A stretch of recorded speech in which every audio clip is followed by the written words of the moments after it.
बिस्मिल्लाहिर्रहमानिर्रहीम। अस्सलाम वालेकुम डियर स्टूडेंट्स, सुनाएं क्या हाल है।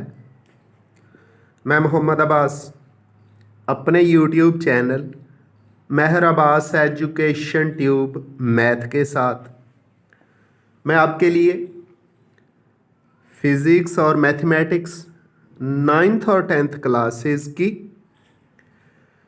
मुख्तलिफ़ वीडियोज़ लेकर आता हूँ। आज physics 10th class unit number 14 current electricity, इससे वीडियो है।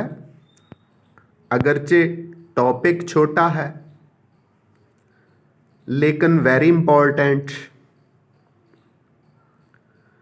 इसमें से एक शॉर्ट क्वेश्चन तो श्योर शॉर्ट होता ही है, लेकिन ये ना समझे कि टॉपिक छोटा है तो लॉन्ग में नहीं। ये लॉन्ग में भी 4 नंबर के लिए इम्तहान में आ जाता है, क्योंकि इसके अंदर जो कुछ मैथमेटिकल काम है उसकी वजह से ये छोटा टॉपिक होने के बावजूद वेरी वेरी इम्पॉर्टेंट है। तो आज का हमारा टॉपिक है इलेक्ट्रिक पावर।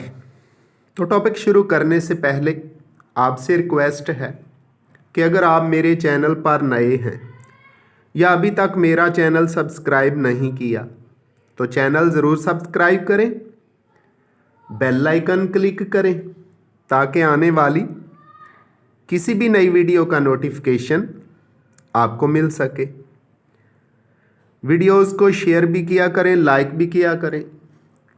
और अगर आपको फ़िज़िक्स और मैथ 9th और 10th क्लास के अंदर आपको या आपके किसी जानने वाले को कोई प्रॉब्लम आ रहा है तो कमेंट्स की सूरत में लिखें, ताकि किसी भी वीडियो के अंदर उस प्रॉब्लम को हल कर दिया जाए, या अगर प्रॉब्लम कोई बड़ा है तो स्पेशल एक वीडियो की सूरत में उसको सॉल्व कर दिया जाए।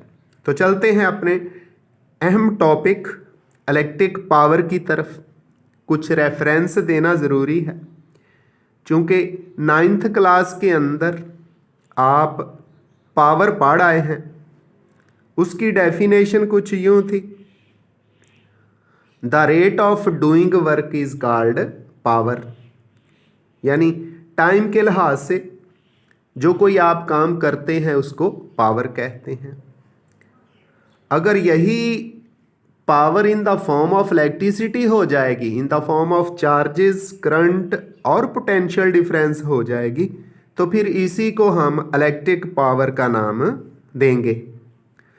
तो स्लाइड के अंदर लिखा हुआ the amount of energy supplied by current in unit time is known as electric power. तो कुछ और डेफिनेशन भी सुन लें। The rate of doing work of electricity in unit time is called electric power. यानी एक डेफिनेशन तो ये लिखी हुई है, the amount of energy supplied by current in unit time is known as electric power. ये बुक वाली definition है। एक डेफिनेशन मेरी तरफ से भी सुन लें, the rate of doing work with respect to time by electric current is called electric power, or the rate of doing by electric current in any time t is called power। अब चलते हैं electric power के फार्मूले की तरफ। तो power का formula जो हमने पढ़ा था वो था P, यानी power is equal to work done over time taken. और यहाँ इलेक्ट्रिक पावर का फार्मूला होगा work done by electric current over time.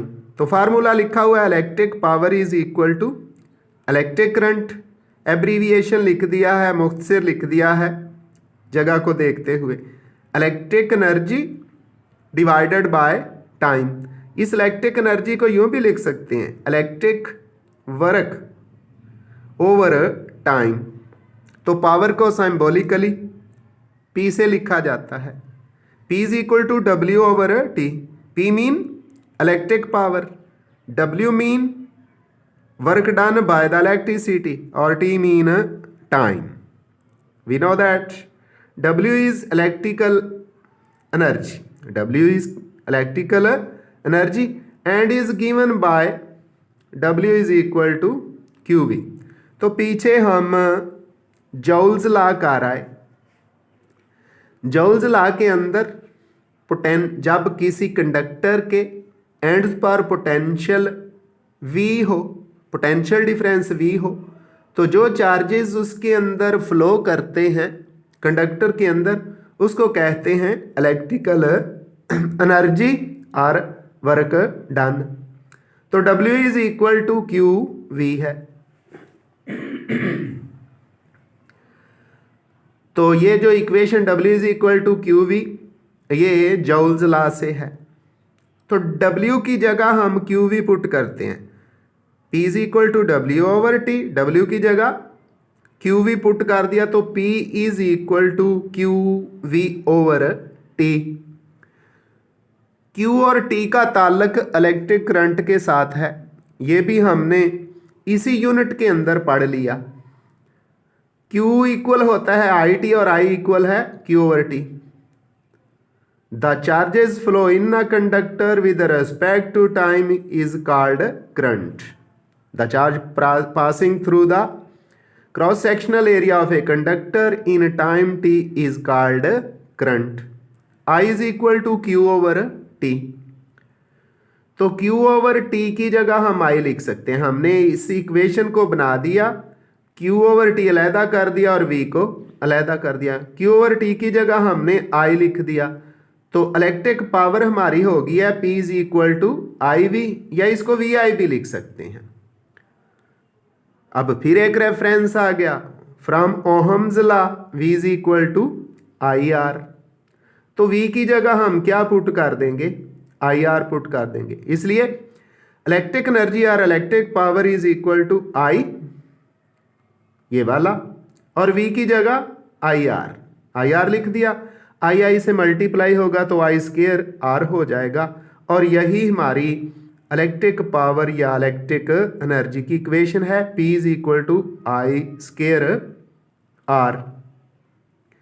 When current I is passing through the resistor R, किसी रेजिस्टेंस या रेजिस्टर R में से जब कोई करंट गुजर रहा होता है, तो ये जो इलेक्ट्रिक पावर है ये हीट जनरेट करती है उस रेजिस्टर के अंदर या उस कंडक्टर के अंदर।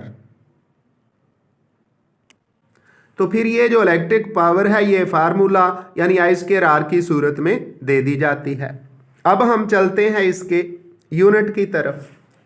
चूंकि फार्मूला है P is equal to W over T, W work done है बाय इलेक्ट्रिसिटी और T टाइम है, तो फिर इसका यूनिट डिराइव करते हैं। The unit of electric power is वाट,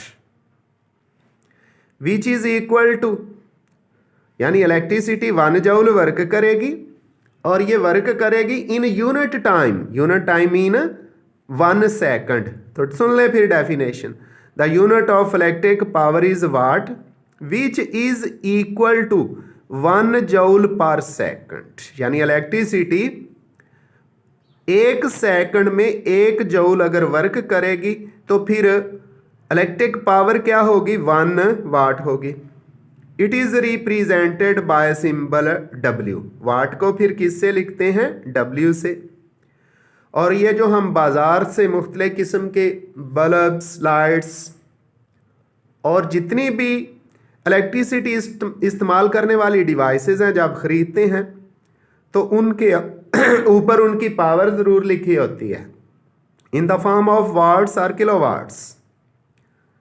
तो चंद एक बल्ब्स और लाइट्स जिनकी पावर कुछ यूँ होती है 25 वाट, 40 वाट, 60 वाट, 75 वाट, 100 वाट। ये डिफरेंट टाइप्स की लाइट्स और बल्ब्स होते हैं। इसके अलावा इससे ज़्यादा पावर के भी होते हैं, 200 वाट का भी होता है, 500 वाट का भी बल्ब होता है। इसके अलावा हीटर्स होते हैं 500 वाट का, 600 वाट का, 1000 वाट यानी 1 किलो वाट का भी हीटर होता है।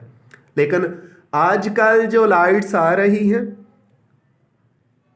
जिनको एलईडी लाइट्स कहते हैं, ये कम वाट्स की होती हैं। 12 वाट्स की हो गई, 18 वाट्स की हो गई, 20 वाट्स की हो गई, 30 वाट्स की। तो ये मुख्तलिफ इलेक्ट्रिकल पावर की जो लाइट्स और इलेक्ट्रिकल डिवाइसेस इस्तेमाल होती हैं, ये इनके ऊपर दर्ज कर दिया जाता है। आइंदा मिलेंगे एक नई वीडियो के साथ। दुआ में याद रखिएगा। अल्लाह हाफिज़।